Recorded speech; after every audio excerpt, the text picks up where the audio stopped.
Assalamualaikum warahmatullahi wabarakatuh. Alhamdulillah rabbil alamin. Alhamdulillah wa syukurillah ala kulli ni'amihi. Asyhadu an la ilaha illallah wa asyhadu anna Muhammadan abduhu wa rasuluh. Allahumma shalli wa sallim wa barik alaihi wa ala alihi wa sahbihi. Bersyukur kita kepada Allah, Bapak Ibu saudara sekalian jamaah Masjid Baitul Haq, khususnya baik yang hadir di masjid maupun yang berada di rumah atau dimanapun mengikuti acara kegiatan rutin ba'dal maghrib, tausiah, kajian, ta'lim. Mudah-mudahan kesempatan yang Allah berikan kepada kita gunakan sebaik-baiknya sepanjang hidup kita untuk memupuk amaliyah ibadah kita kepada Allah SWT. Bapak Ibu sekalian yang saya cintai dan saya hormati, topik kita, tema kita pada malam hari ini adalah pemimpin yang kita harapkan pemimpin yang ideal, yang islami, yang sesuai dengan Al-Quran, yang kita harapkan bisa membawa negeri ini menjadi negeri yang thayyibah. Istilah-istilah ini adalah Al-Quran, jadi tidak jauh. Dari awal saya selalu mengulang-ulang lagi. Dari awal saya sudah mengingatkan diri saya dan kita semua bahwa hidup kita ini untuk beribadah. Beribadah kepada Allah itu dalam artian yang paling pas itu mengabdi kepada Allah sepanjang hidup kita di bumi. Karena bumi ini, hidup kita di bumi ini kan tidak lama, Pak. Karena ada kehidupan yang sesungguhnya. Itu pun sudah diinformasikan Allah dalam Al-Quran bahwa kita semua akan mati. Hidup di dunia ini cuma main-main, tapi jangan main-main. Hidup di dunia ini permainan saja, Pak. Cuma kita jangan main-main. Nanti ada hidup yang sesungguhnya di akhirat. Jadi permainan di dunia ini kan kemarin misalnya kadang senang, kadang susah, kadang ketawa, kadang menangis. Tapi di akhirat nanti hanya ada dua tempat yang enak seterusnya abadan, tempat yang tidak enak seterusnya. Kita sudah tahu neraka dan jannah, sudah taman yang indah. Nah, dalam rangka beribadah kepada Allah itu unsur yang paling utama adalah ketaatan. Ketaatan itu keislaman.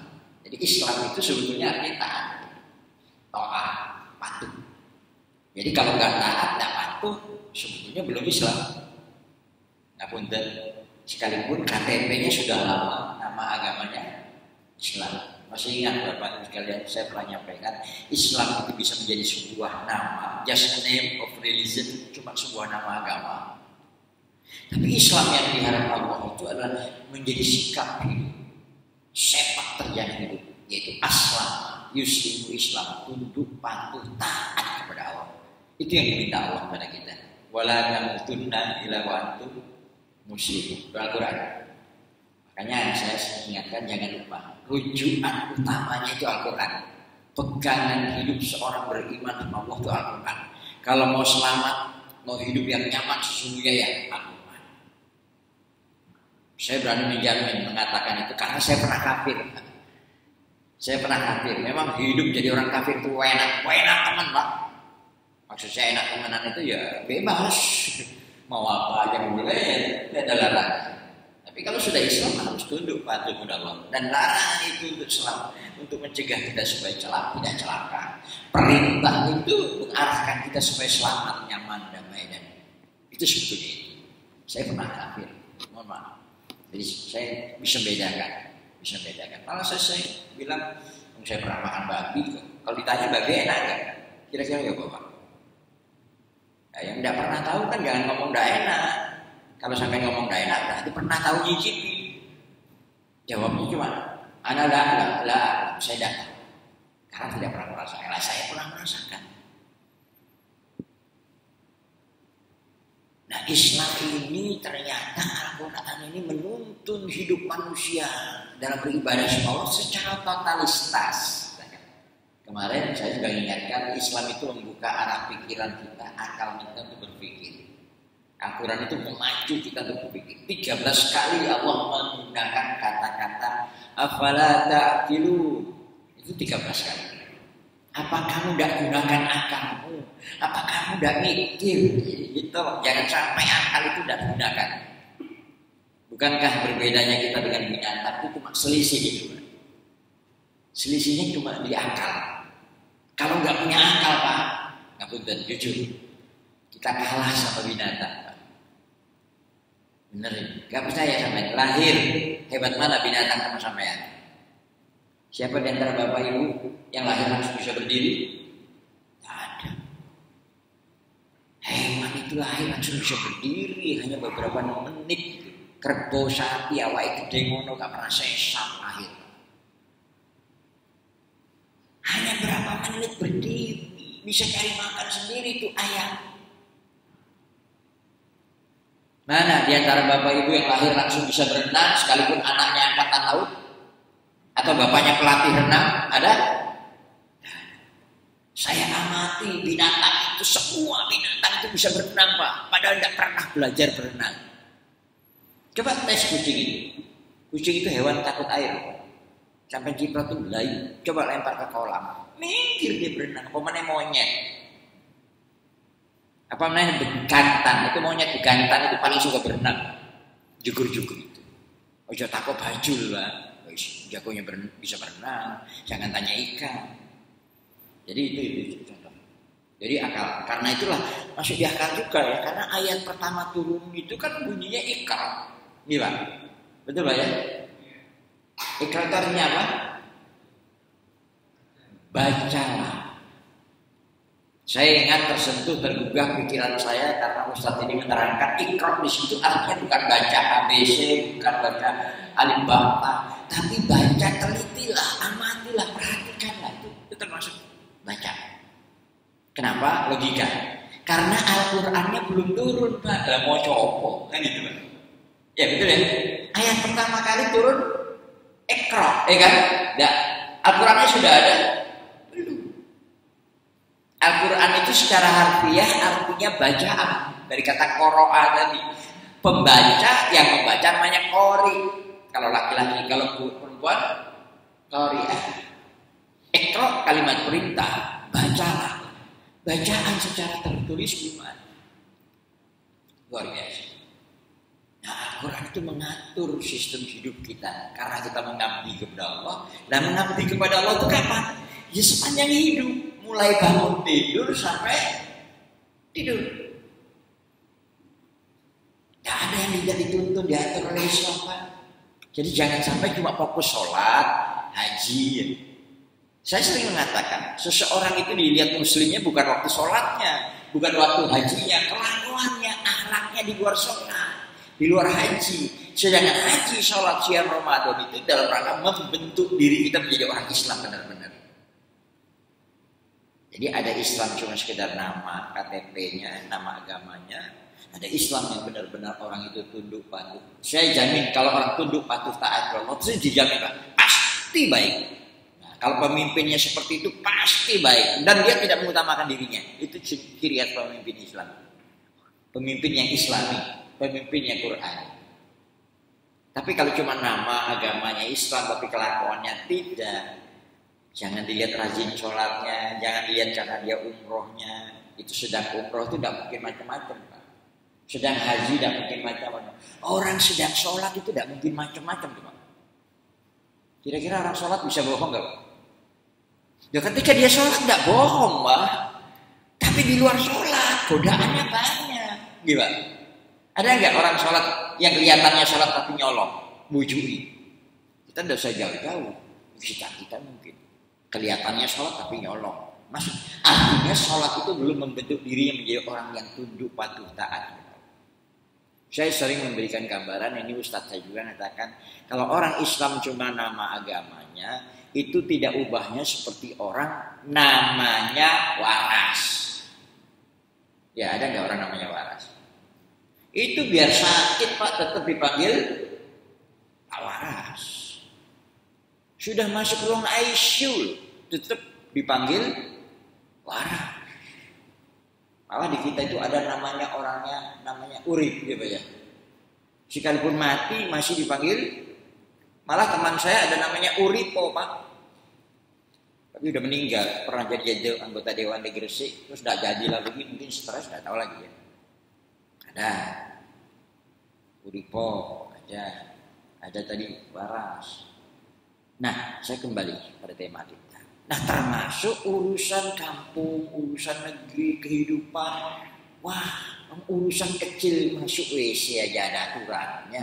Cara makan aja ada aturannya. Ada tuntunannya supaya kita selamat dalam rangka mengabdi kepada Allah. Apalagi urusan sebuah negara, menata negeri. Wah, Ustadz ini bicara politik. Nah, itu yang paling bahaya itu juga. Saya sering sampaikan, jangan lagi alergi bicara politik. Harus Pak berpolitik itu. Kalau enggak sampean dan saya dipolitiki. Harus ngerti.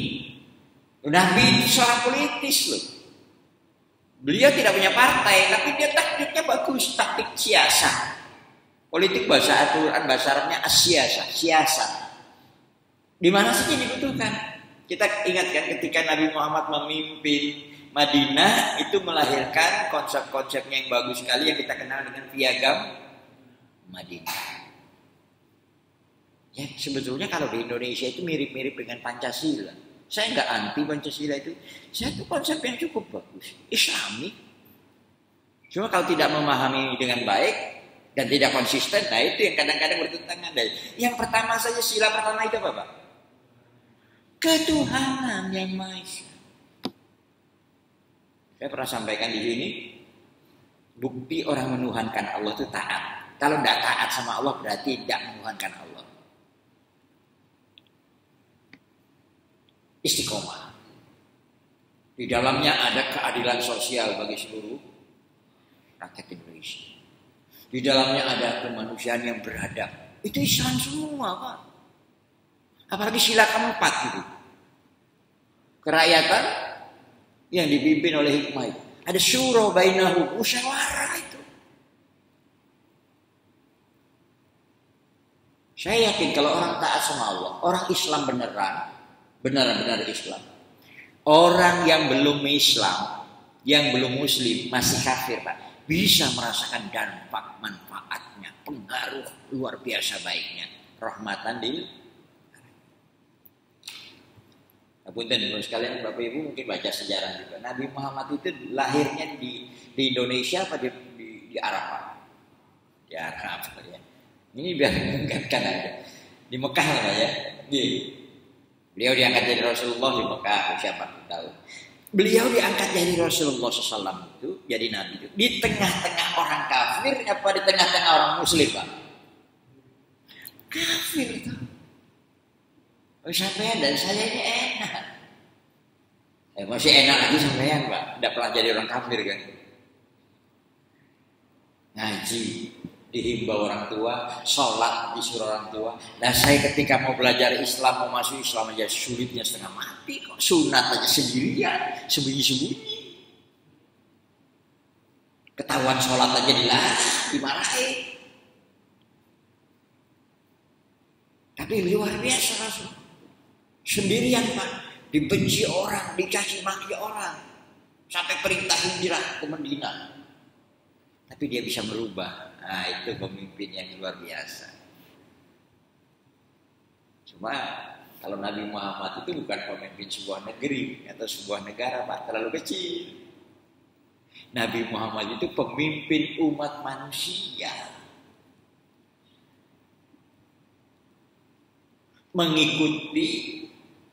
Mengikuti kepemimpinan Nabi Ibrahim. Kepemimpinan Nabi Ibrahim. Nah Nabi Ibrahim ini kan pemimpinnya manusia. Pemimpin itu bisa dengan bahasa Al-Quran. Imam. Ingat Pak, haji Nabi Ibrahim, sholat peninggalan Nabi Ibrahim, kurban peninggalan Nabi Ibrahim.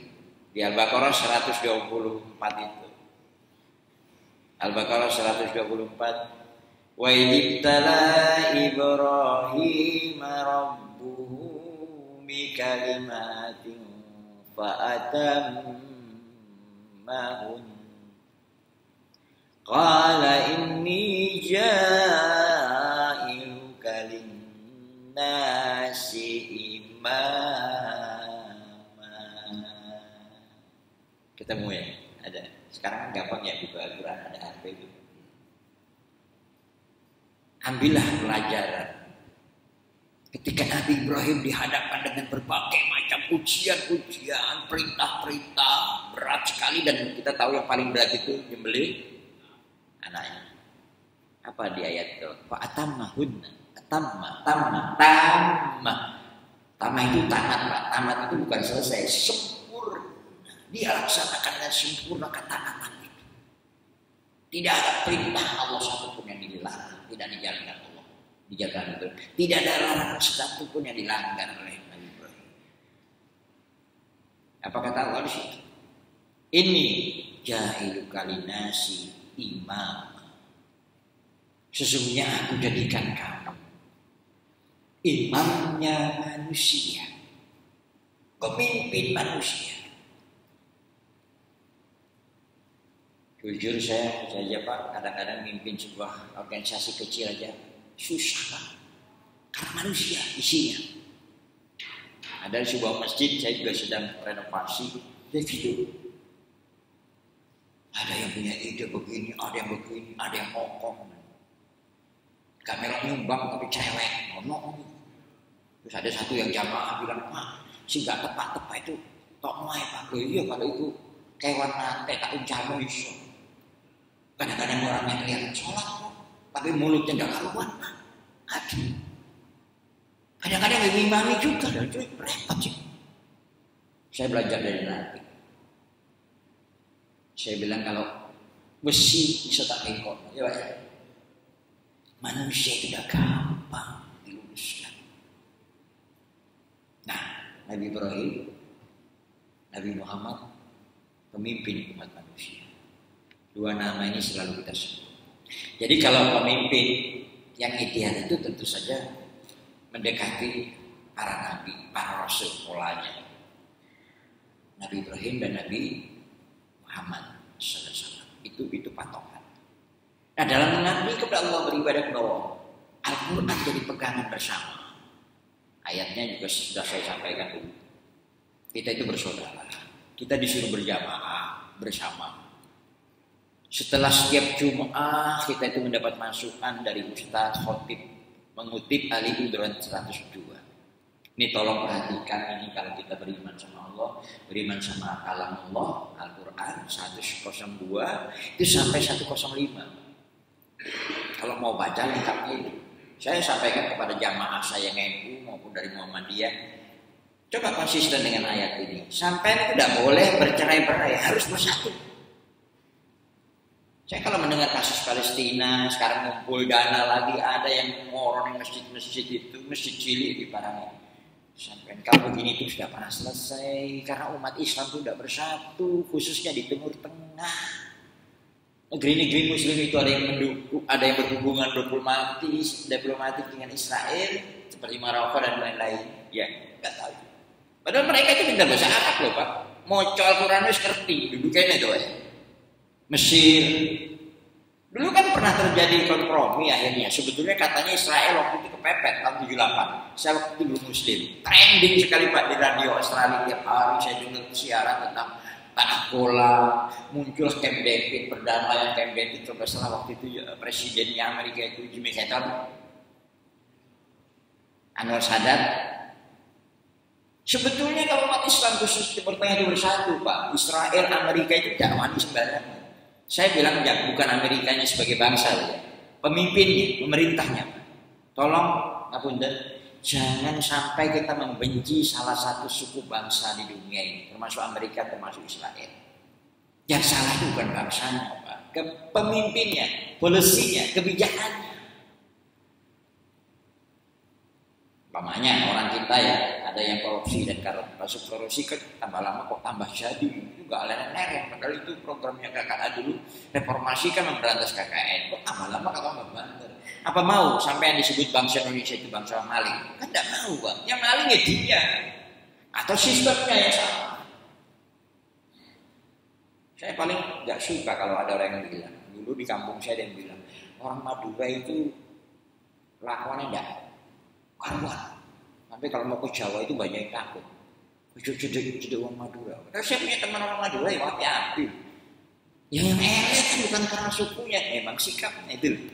Karena suku bangsa manusia di dunia ini apa? Cina, Amerika, Israel itu ciptaan Allah. Keyahudiannya lah yang kadang-kadang yang begitu. Kekafiranlah yang bisa membuat rusak itu. Saya sering katakan, tidak sedikit Pak orang kafir itu tidak muslim tapi baik, cuma belum iman. Nah sebaliknya tidak sedikit orang yang mengaku beriman tapi malah kok ngelek-ngelek kelakuannya bertentangan dengan Islam itu sendiri. Itu yang kita khawatirkan. Karena itu kita lebih. Nah Ali Imran 103, 105, 102 sampai 105 itu menegaskan agar kita benar-benar bertakwa kepada Allah. Kalau 102 yang sering sampaikan khotib. Nah 103 itu wa'tasimu bihablillahi jami'an. Ini Al-Quran, ini perintah. Kalau sudah perintah itu hukumnya wajib. Wajib. Wa'tasimu bihablillahi jami'an. Bersatulah kamu, berpegang teguhlah kamu dengan tali Allah. Saya baca beberapa tafsir. Hablullah itu, tali Allah itu adalah Al-Quran. Al-Quran. Kan jelas Pak, kalau kita tidak punya panduan kan sakar PDB, itu logikanya. Tapi kalau cekalnya satu, itu nyaman.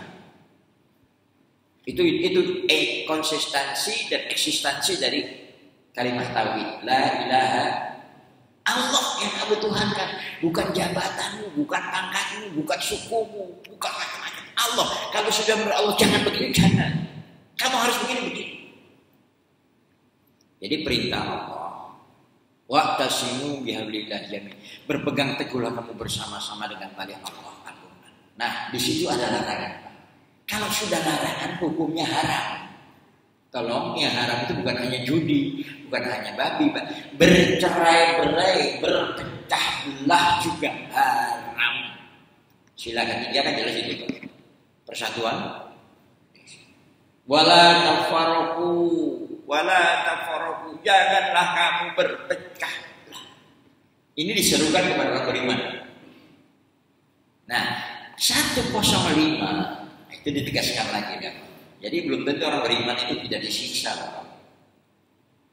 Beriman kan baru percaya.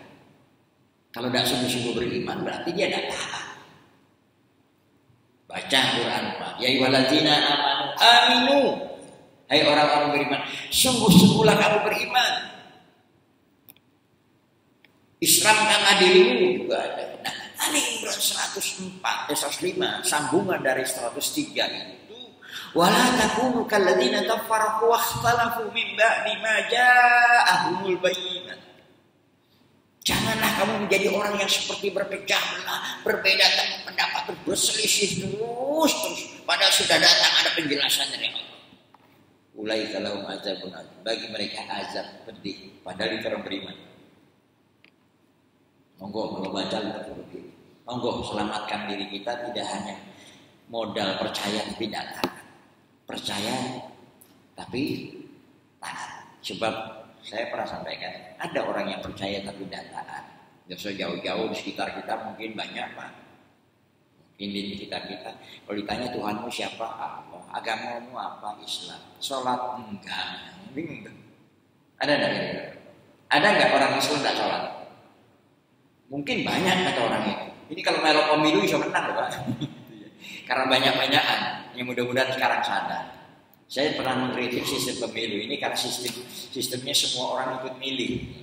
Kalau dalam Islam kan ada surah bainahum, cukup beberapa orang penting-penting saja, orang-orang terpelajar, orang-orang alim, ulama, para tokoh agama, pemuka masyarakat kumpul bersama. Nah, seleksi berapa orang yang dipilih. Jadi memilih dari orang yang terpilih. Ini semua orang ikut milih ya kayak ngayak pasir tapi ayaan batu Pak yang berotol kabeh. Itu kelemahannya. Saya pernah ngeritik yang merancang undang-undang pemilu. Pak, sudah meninggal beliau. Mudah-mudahan Allah memaafkan dia. Afan kapan? Dari UGM.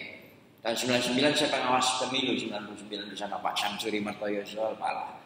Nah, kami itu sesudah pemilu saya diundang ada pertemuan dari Visip UNER, Forum Demokrasi saya waktu itu diundang. Saya bilang kan sama Pak, konsep undang-undang pemilu sampean ini Pak tidak bisa melahirkan pemimpin yang baik, yang tepat. Kenapa? Semua orang ikut milih. Tidak ngerti ikut milih, tidak sekolah ikut milih. Kedua ada ketidakadilan. Ketidakadilan itu kalau bahasa Al-Qurannya zolim Pak. Lawannya adil, zalim.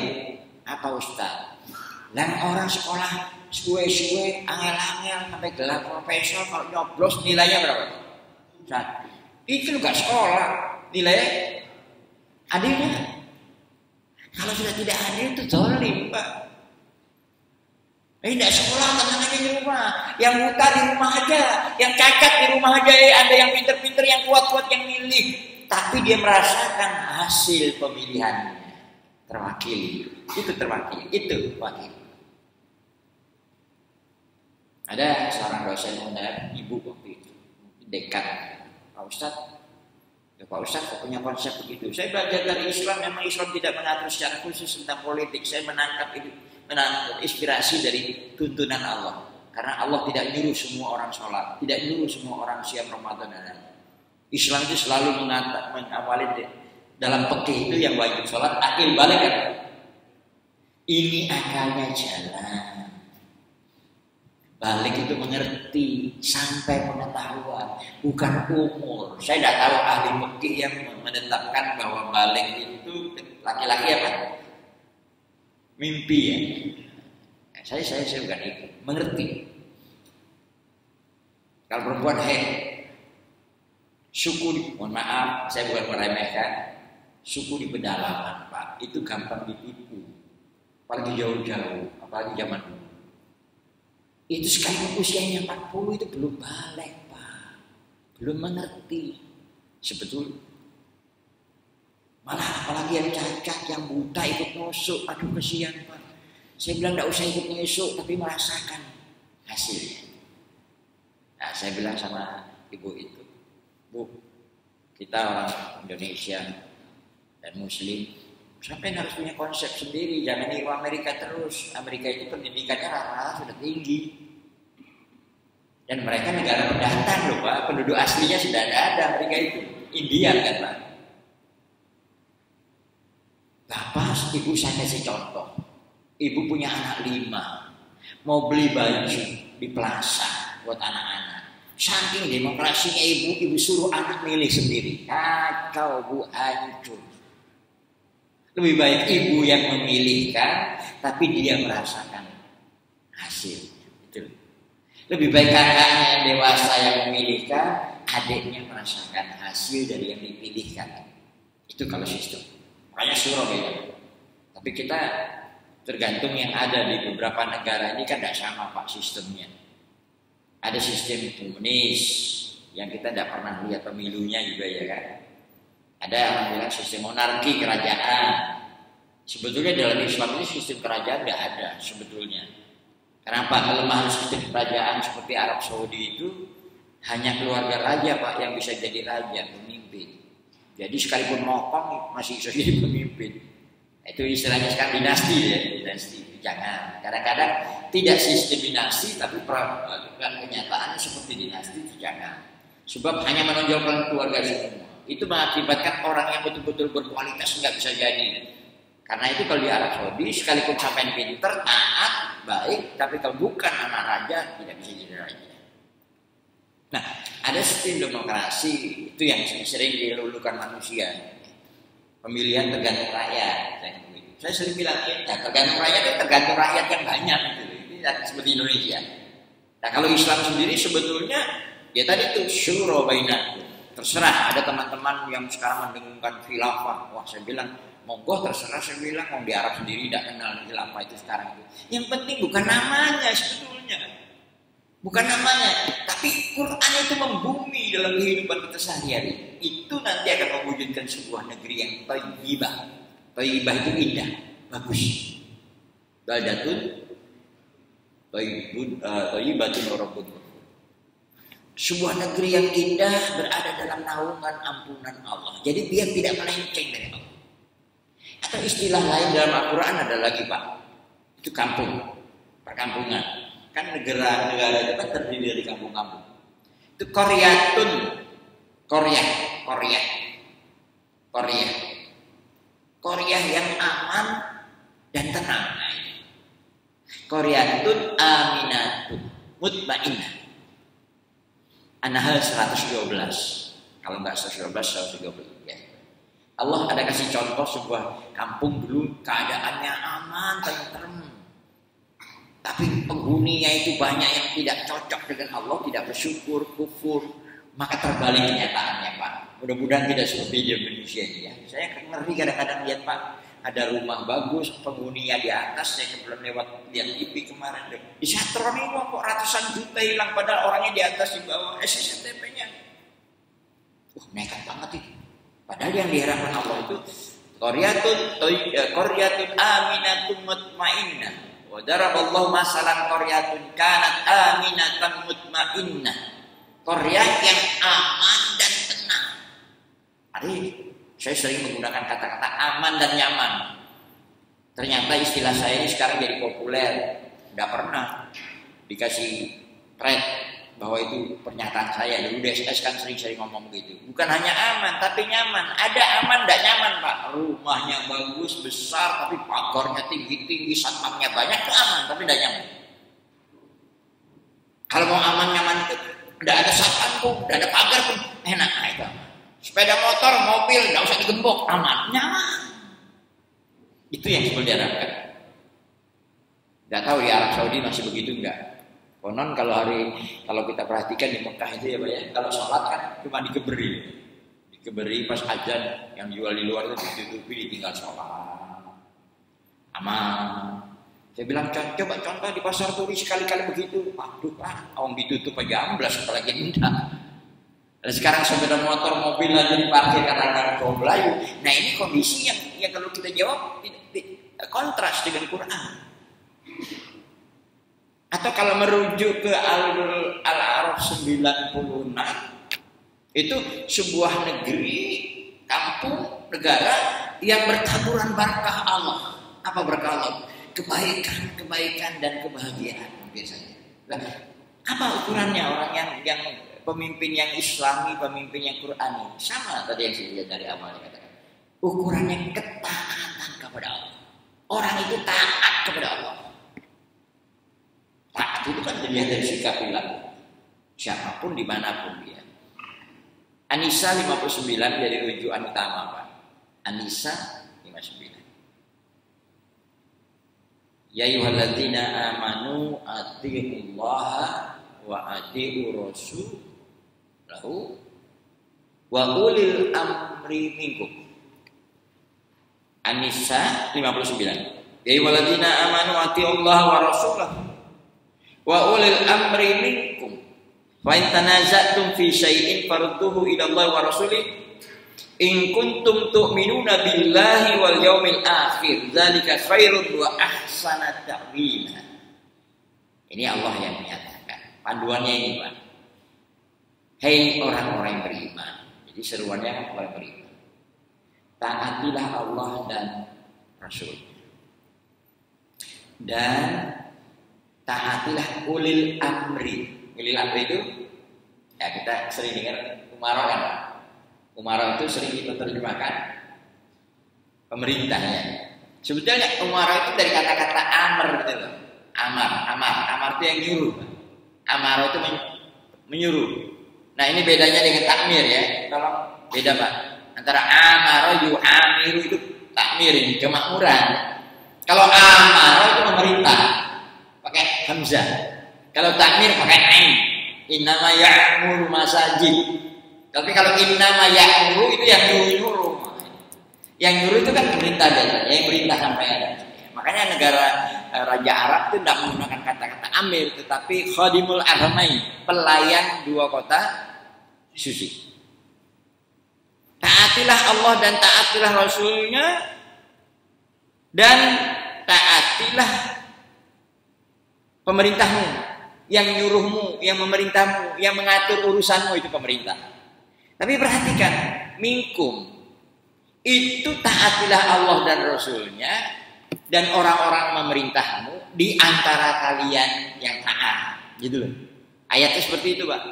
Taatilah orang yang memerintahmu di antara kalian yang taat. Jadi di antara kita yang taat itu dipilih yang taat. Nah itu nanti merintah kamu.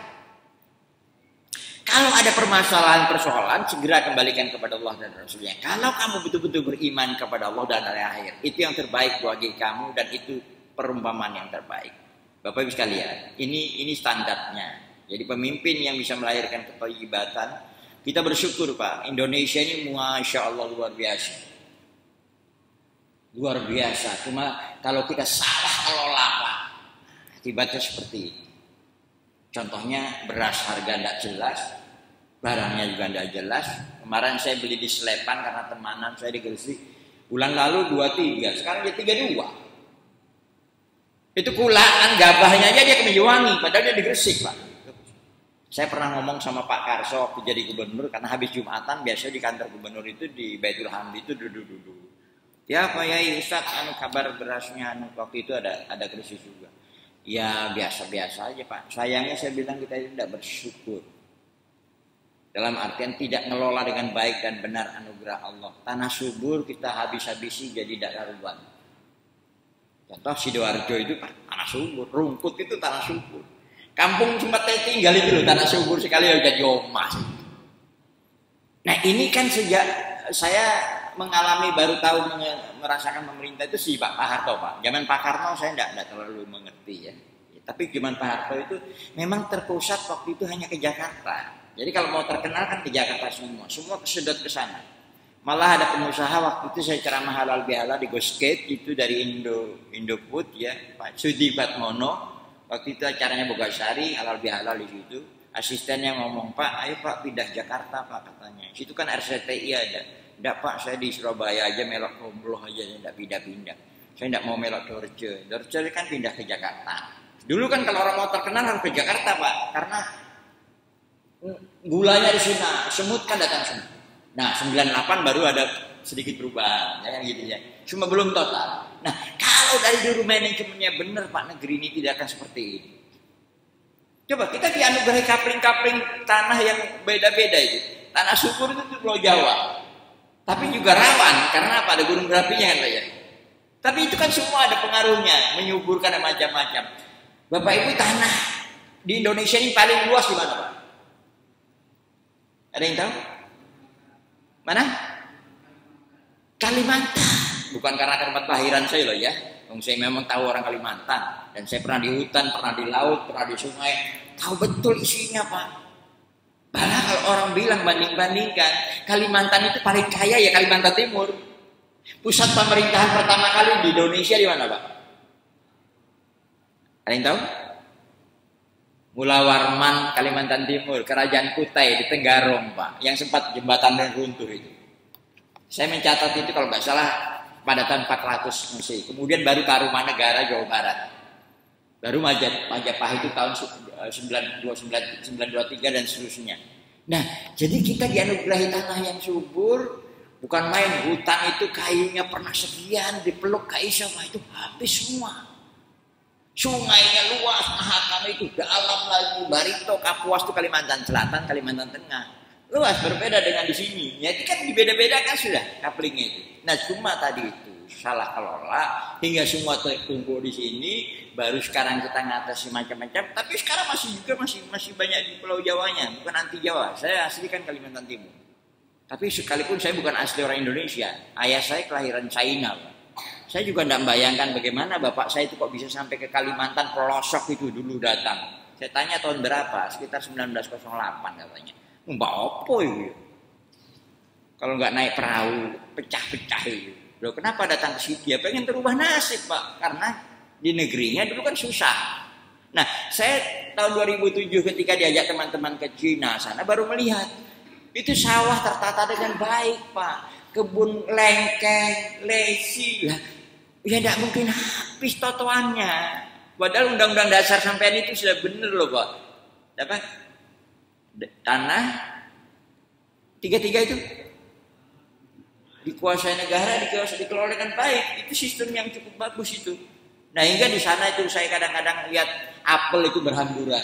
Ternyata kata teman saya bisnis, apel yang datang ke kita ini sudah tipe nomor 4 Pak. Ajakno mau dikekno kewan, ono sing lirik lo timbang dijual gorene. Yang nomor 1 ke Eropa sama Amerika. Yang kedua itu ke Asia Tenggara yang lainnya.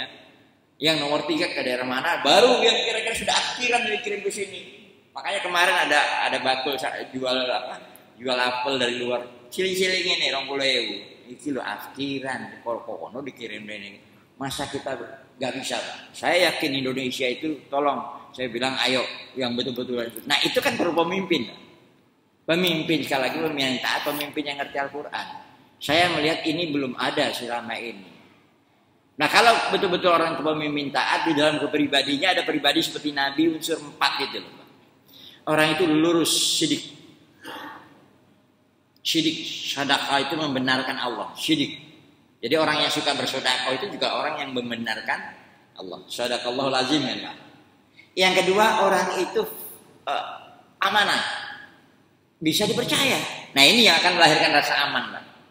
Karena aman, jadi percaya itu iman, amanan, aminah. Orang yang bisa dipercaya itu amin. Akan melahirkan rasa amanan. Itu doa Nabi Ibrahim. Rabbi ja'al hadza baladan amin. Jadikanlah negeri ini negeri yang aman, yang nyaman. Bayangkan Pak, Timur Tengah tandus tapi kok nggak ada kekurangan. Nah kita yang berlebihan malah sering kekurangan. Itu kan ada salah kelola. Salah manage itu. Kalau salah manage berarti itu praktek tidak bersyukur kepada Allah SWT. Saya ambilkan contoh. Sampai makan 1 piring harusnya bersih kalau bersyukur. Tapi sampai makan 1 piring tapi berhamburan kadang-kadang tidak habis dibuang kemana-mana. Itu praktek tidak bersyukur. Jadi prakteknya kita yang keliru. Yang ketiga fatona, cerdas pemimpin itu. Kebijakannya, pengelolaannya, pendidikan juga bagus. Ada kadang-kadang jamaah yang bilang ke saya, Pak Ustadz, pemimpin itu kan tidak harus cerdas Pak, tidak harus pintar. Gak usah sekolah anakmu. Ya, kalau ada orang pemimpin yang cerdas, pendidikannya bagus, ya pilih yang cerdas, yang pimpin itu. Saya punya kewajiban mengingatkan, saya bukan orang partai, aktif di partai. Tolong Bapak Ibu sekalipun aktif partai manapun, caleg sekalipun, sampai yang berkewajiban untuk mengelola negeri ini untuk anak-anak cucu kita Pak. Kita sudah tidak ada nanti itu. Jangan sampai akan datang negeri kita ini tambah tidak thayyibah. Tapi betul-betul tambah baik, tambah indah. Nah itu karunia Bapak kalian. Mau tidak mau kita ikuti sistem yang ada, semua orang ikut pemilihan Pak. Yang keempat terakhir, orang itu tidak ada yang ditutup-tutupi. Namanya tabligh Pak, selalu terbuka. Orang biasanya kalau ada yang ditutupi pasti ada yang salah. Karena Nabi bilang, kalau orang lain takut mengetahuinya berarti itu ada dosa di dalam diri.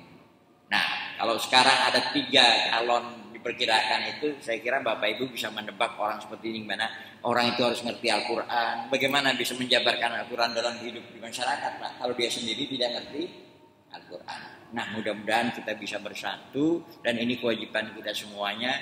Saya hanya kewajiban menyampaikan, saya tidak dapat apa-apa dari hal ini, tetapi ini peringatan buat saya, buat kita semua, agar anak cucu kita yang akan datang itu bisa lebih baik lagi dari yang saat ini.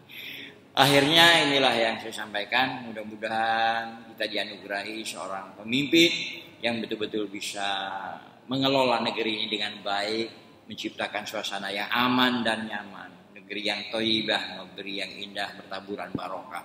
Allahumma ja'al hadza baladan amina. Allahumma ja'al qaryatana qaryatan aminatan mutmainnah. Allahumma ja'alna baladana hadhihi Indonesia baldatan thayyibatan wa rabbun ghafura. Ya Allah ya Rabbana, jadikan negeri kami negeri yang betul-betul indah, nyaman dalam ampunan-Mu ya Allah.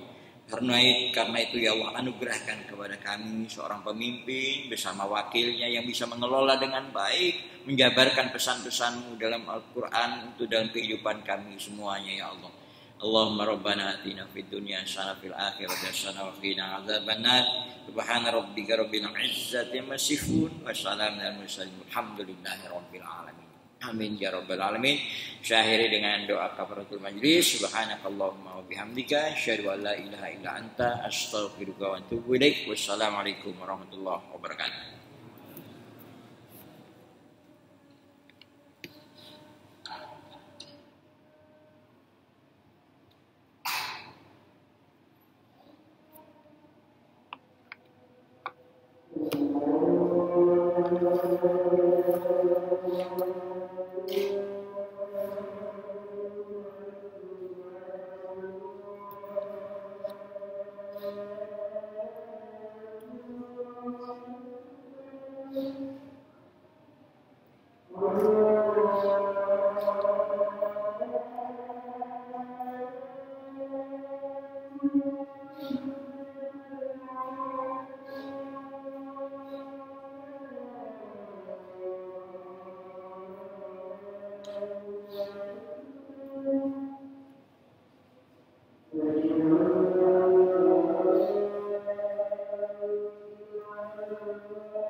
Ini nggak diambil.